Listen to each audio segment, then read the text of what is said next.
Students, આજે આપણે જોવાના છે પેરેગ્રાફ નંબર 8. ઇન 1890 એટલે કે 1890ની વાત છે. At the age of about 10 કે એની ઉંમર 10 વર્ષની હતી. આઈ મૂવ્ડ ટુ પર્કિન્સ ઇન્સ્ટિટ્યુશન. એ ક્યાં જાય છે? પર્કિનની ઇન્સ્ટિટ્યુશનની અંદર જાય છે. હિયર અહીં માય ટીચર એટલે કે જે મારા ટીચર છે એની સુલિવાન કન્ટિન્યુ ટુ ટીચ મી, કે એણે અહીંયા મને ભણાવવાનું કન્ટિન્યુ રાખ્યું, ચાલુ રાખ્યું. I could make friends with other blind children, કે મેં બીજા બ્લાઇન્ડ જે અંધ બાળકો હતા એ લોકો સાથે પણ મેં ફ્રેન્ડશિપ કરી. માય લોનલીનેસ કે મારી એકલતા. Began two disappear.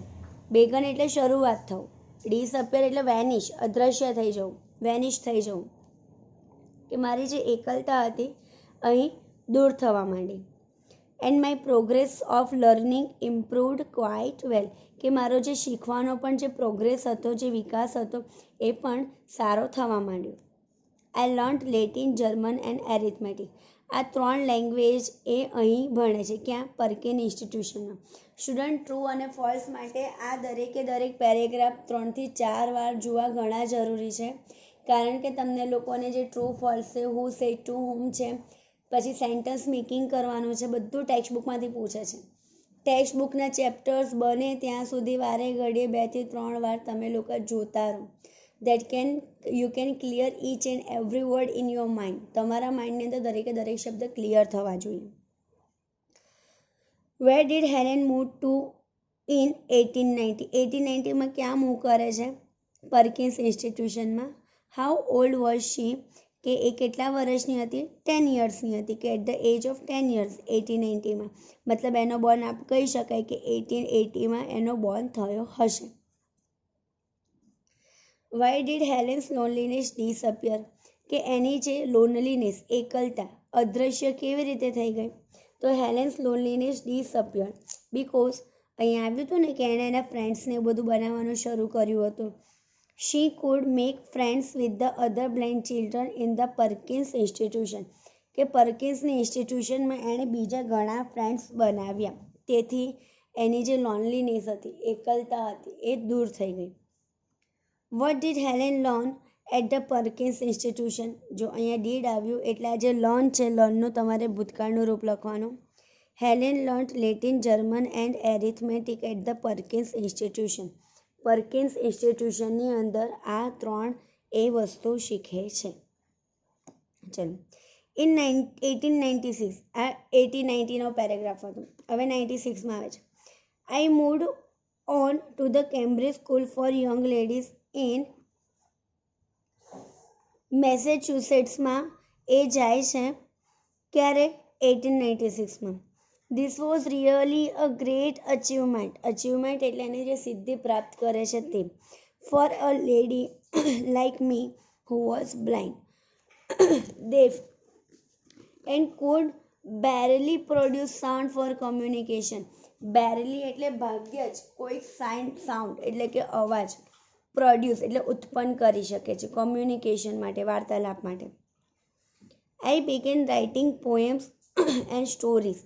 Shortly before my examination, I lost my father. કે અહીંયા એણે પોએમને સ્ટોરી લખવાનું પણ શરૂ કરે છે. બટ અહીંયા એની સાથે શું ઘટના ઘટે છે કે શોર્ટલી એટલે ટૂંકમાં, મતલબ થોડા સમયની જ વાર હશે, ટૂંકા સમયની વાર હશે, એણે એના પપ્પાને ગુમાવી દીધા. ક્યારે? એની એક્ઝામિનેશનની પહેલાં જ. ઓલ્ધો ઇમોશનલી ડિસ્ટર્બ, કે એકદમ લાગણીશીલ રીતે એકદમ એને ખલેલ પહોંચી હતી, ઇમોશનલી ડિસ્ટર્બ થઈ ગઈ હતી. તેમ છતાં I did my best in the examination. એણે એક્ઝામિનેશનમાં એકદમ એનું બેસ્ટ કર્યું. My teacher could not accompany me to the examination hall, કે મારા જે શિક્ષક હતા એ મને ત્યાં કંપની આપવાના નહોતા.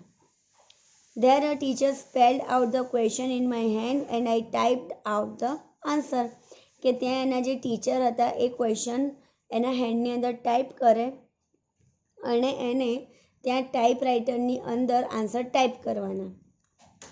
Van the result was declared, I was so full of joy to hear that I had passed all the subject. કે જો જ્યારે રિઝલ્ટ ડિક્લેર્ડ થયું, અનાઉન્સ થયું, જો અહીંયા ધ રિઝલ્ટ સાથે શું વપરાય? Was declared. કેમ વોઝ ડિક્લેર્ડ વપરાય? કારણ કે રિઝલ્ટને ડિક્લેર્ડ કરવામાં આવે, બીજા દ્વારા કરવામાં આવે, જે પેસિવની અંદર આવે. Result was declared. હું ખૂબ જ ખુશ હતી કારણ કે મેં બધા જ સબ્જેક્ટ હતા એ એકદમ પાસ કરી લીધા હતા. Why was moving to the Cambridge school a great achievement for Helen, કે કેમ્બ્રિજની સ્કૂલમાં જવાનું હેલન માટે કેમ એકદમ અચીવમેન્ટ હતું, એની સિદ્ધિ કેમ ગણાતી હતી? Moving to the Cambridge school was a great achievement for the Helen because she was blind, deaf and could hardly communicate, કે ભાગ્યે જ કંઈ પણ વસ્તુ કમ્યુનિકેટ મતલબ ટોક, કે ભાગ્યે જ એ વાત કરી શકતી હતી. What did Helena write? Helena wrote poems and stories. આ વસ્તુ એણે કરી. Why was Helena disturbed before the exam? Because his father just died. Okay, she lost her father just before the examination. એક્ઝામિનેશનની પહેલાં જ એના પપ્પાનું મૃત્યુ થયું હતું. How did Helen appear for the examination? કેવી રીતે અપિયર થાય? A teacher spelled out the question in her hand and Helen typed out the answer. એના ટીચર એના હાથની અંદર ક્વેશ્ચન ટાઈપ કરતા અને એને આન્સરનું ટાઈપ કરવાનું રહેતું. Helen was full of joy. કેમ? Because she passed all the subject.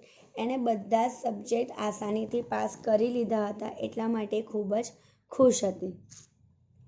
I remember my first day at the Radcliffe college in 19. જો 80માં આપણે શું માન્યું કે એનો બોર્ન થયો, પછી 1819ની અંદર એ પરકિન્સ ઇન્સ્ટિટ્યુશનમાં ગઈ, પછી 1896ની અંદર શું બતાવે છે? એ મેસેચ્યુસેટ્સમાં ગઈ, કેમ્બ્રિજ સ્કૂલમાં ગઈ, પછી 1900. આ તમારે એને આવી રીતે આ બધું યાદ રાખજો એના માટે, ટ્રુ ફોલ્સ માટે. રેડક્લિફમાં, એટલે આ ડેટ લાઇન છે. I knew there were challenges in my way but I was eager to overcome એટલે કે win, કે હું એને જીતી લઈશ. The professors looked far away as if they were speaking through a telephone. જો જે પ્રોફેસર હતા બહુ દૂર હતા અને કંઈ પણ બોલતા હતા, જાણે આપણને એવું લાગે કે ટેલિફોનની અંદર ના બોલતા હોય. The lecturers were spelled into my palms as rapidly as possible. Rapidly એટલે શું? એકદમ fast. I would not done whatever I remember when I went back home. અને એ શું કરે કે જ્યારે પણ એને જે બી કઈ વસ્તુ એને યાદ રહી હોય એ ઘરે જઈને એ નોટ ડાઉન લખી લેતી. What shows that Helen was determined to study at the college? Determined એટલે એકદમ નક્કી હતી. કેવી રીતે ખબર પડી કે કોલેજ જવા માટે એકદમ નક્કી હતી? Helen knew that there were difficulties in her way. She eager to overcome. એટલે એક કેવી વસ્તુ બતાવતું હતું કે કોલેજ જવા માટે એકદમ ડિટરમાઇન્ડ હતી, એનું મગજ એકદમ મક્કમ હતું, કે એણે એવું વિચાર્યું હતું, એને ખબર હતી કે ઘણી બધી ડિફિકલ્ટીસ આવશે, મુસીબત આવશે, પણ તે છતાં એને ઓવરકમ મતલબ એને જીતી લેશે. How did Helen study at the Radcliffe college? કેવી રીતે કરતી હતી કે એને એક તો ટીચર ફટાફટ એના હાથમાં સ્પેલ કરી લે અને જે પણ કંઈ એને યાદ રહે, વોટ એવર શી રિમેમ્બર, જે પણ એને યાદ રહે એ ઘરે જઈને લખી લેતી. The lectures were spelled into Helen's palm as rapidly as possible. જેટલું ફટાફટ લખાય શક્ય એટલું ફટાફટ એ લખતા. And she would note down whatever she remembered when she went back home. જે પણ કંઈ લખી લે ઘરે જઈને યાદ કરી લેતી અને નોટ ડાઉન કરી લેતી. પ્રોફેસર લુક્ડ ફાર અવે, દૂર દેખાતા હતા. As if they were speaking through a telephone, કે જાણે એ ટેલિફોનની અંદર સ્પીક ના કરતા હોય એવી રીતે, એટલા લુક્ડ ફાર અવે, દૂર દેખાતા હતા.